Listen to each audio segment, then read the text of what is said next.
Hey, hi Anurag. Welcome to Crackverbal. So, give us a little bit about your background. Yeah, hi Srikala. So basically, I'm Anurag Samak. I graduated as a computer science engineer from Sir M. Vishweshwaraya Institute of Technology in Bangalore back in 2014. So right now I work for AIG Analytics and Services Private Limited. I've been there for about 4 years now. So at AIG, I work as a catastrophe modeler. So the role basically involves, supporting underwriters. In the sense, there are certain insurance underwriters who would, approach clients and try to persuade them to buy an AIG insurance. So what happens is we do the risk assessment on behalf of the underwriters. So there could be different properties that could be commercial or energy properties, and we basically take all of the building data, engineering information, basically all of the data and values associated with the property that we're going to insure, and we assess what is the risk, what would be the total financial loss that AIG would incur in case we insure that particular property. And all of these properties are insured against natural perils such as earthquake, windstorm, flood, all of these perils, or man-made perils such as fire and terrorism. Okay. So, how many years of experience do you have? So I have about 4 years of experience now. Okay. So, when did this whole thought of an MBA come to your mind? I actually had MBA in the back of my mind towards the third year, end of the third year of my engineering. So I was thinking more about getting into a managerial role, but of course I had to explore the corporate world first before thinking of something so huge. So I gave my first attempt of GMAT in 2014, and I should say I sort of failed miserably because I scored somewhere around 600, which wasn't enough to get me through considering I had no experience at all. So that was when I thought, okay, let me just get into the corporate world and try and explore how that works, and maybe that will help me gain a better understanding of what I can do as a manager or as a business graduate, basically. So, what was that one mistake do you think you did in the first attempt? Well, in the first attempt, it was more about crunching through a lot of material, solving a lot of questions, and trying to understand. It was less about understanding and more about processing material. So it was more like I want to do these many verbal questions today. I want to finish 60 sentence correction questions today. I want to finish 60 quant questions tomorrow. So it was more about that rather than understanding the GMAT in its essence. So what I realized later on is that GMAT is more of a pattern based exam. So there is a particular pattern that you have to crack. For example, if it comes to critical reasoning, you need to understand the link between the assumption and conclusion, and the premise, and how you have to tackle that particular question so that the conclusion actually fits in there. So it is more about understanding the pattern behind that exam rather than crunching through material. So I believe that was the mistake that I did the very first time. Okay. So it was So, more what about changed after that? So the second time I gave my GMAT was in August 2016. So what happened that time was that by then I began to realize that whatever I did the first time was a grave mistake. So I took about 1 year, on and off, because I was also very busy at work. So 1 year on and off to prepare for the GMAT again.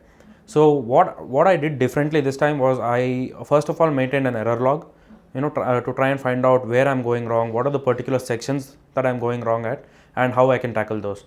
So actually the Crackverbal material really helped me. So the prep material, I went through the prep material first, all of the questions that are 700 minus level, and I began to understand where I'm actually going wrong at the very basic level.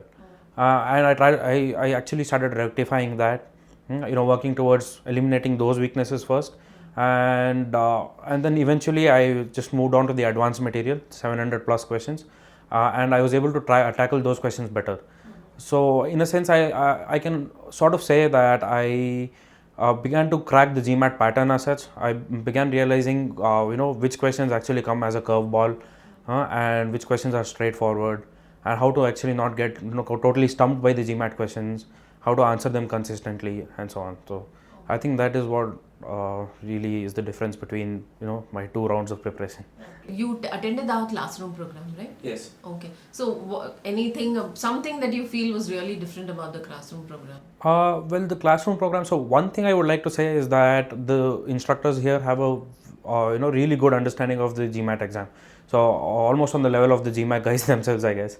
So when I was attending the classes here, so I initially went only for the verbal classes, and then I later on realized that I probably need some help with quant too.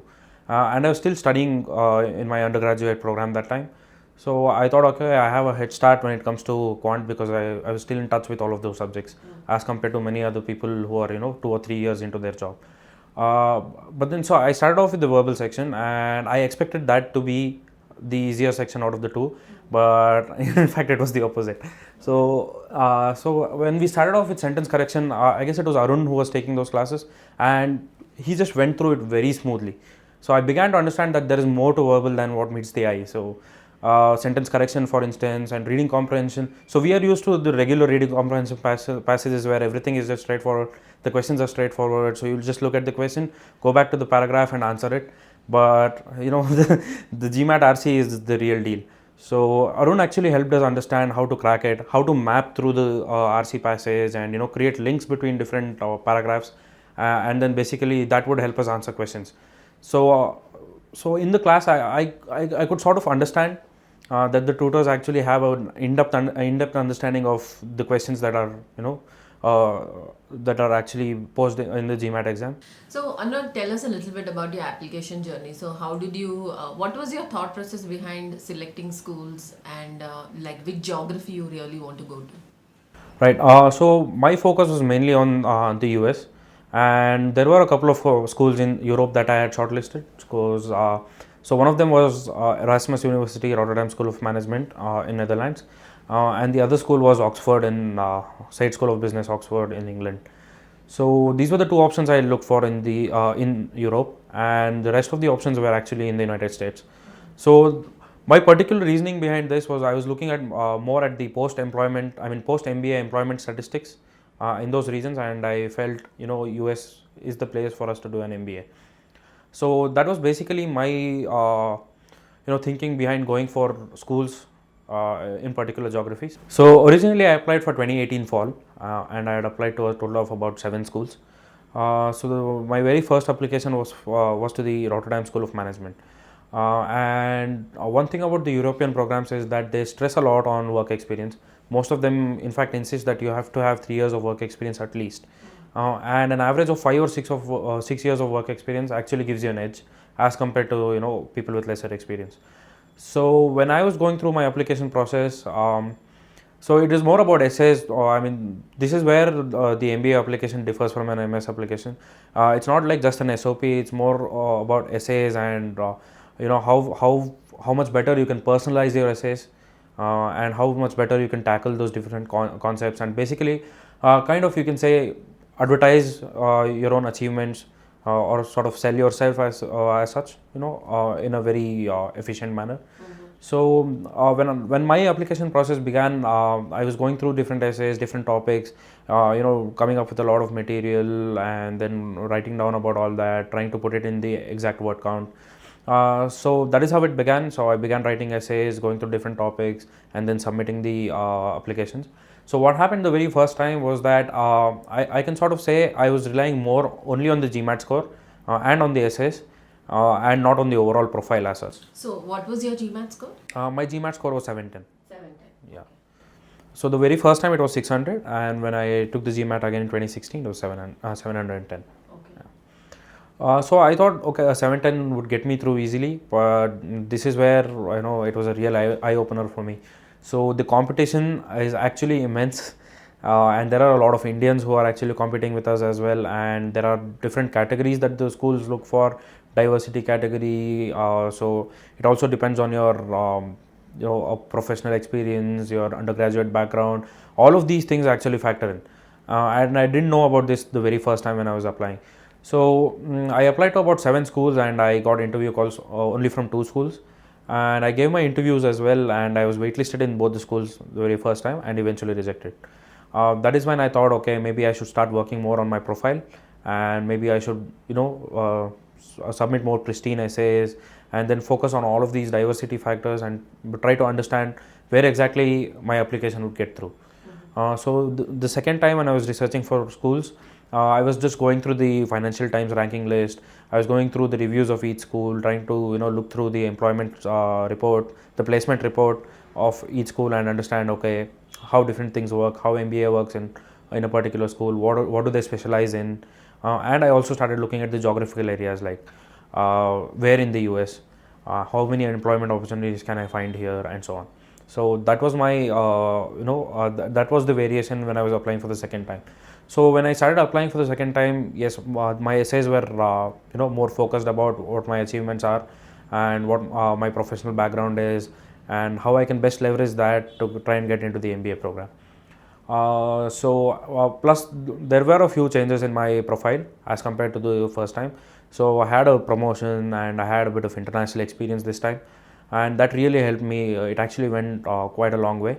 So I mentioned about all of these experiences in the essays and made it more personalized. So this time I applied to about 7 schools again, and I got interview calls from 4 different schools. So yes, that's my journey as far as applications are concerned. Okay. So, how was your interview experience in these schools? So I went through 2 different cycles of interviews. So the very first time was when I applied for 2018 fall. I got interview calls from Rice University and University of Notre Dame. I had actually gone through a lot of online blogs trying to look for different questions and what exactly I can expect at the interview. And I had a set of responses prepared. So with the very first interview, that is the Rice interview, so it was scheduled for half an hour, and a second year student took my interview. So he began asking all the cliched questions like, tell me about yourself, why MBA, why Rice. So I was able to answer those questions. And then it moved more towards behavioral questions like how would you handle a team, how would you handle a weak teammate, what is your idea of leadership, and so on. So what I realized there is I was actually running out of time. And it was sort of like he was setting a tone to the interview, but it had to be the other way around. So the interview was done, and then a couple of days after, I just asked him for a review, and he told me that my responses were a little lengthy and that I should have kept it a little crisp and short. And then the next interview was from University of Notre Dame. There were a couple of questions like, tell me a fun fact about yourself, and what is your biggest strength. So these questions kind of caught me off guard because I didn't know what exactly to answer for these questions, precisely something that would impress the interviewer. And even at Notre Dame, it was a second year student who was taking my interview, nobody from the faculty. So they were making notes, and basically they had to communicate all of this and send my reviews to their admissions committee. So again, so there is this particular level that we have to keep in our mind. So whatever we are saying, whatever we are communicating has to be like so effective that it impresses not just the interviewer but also the admissions committee.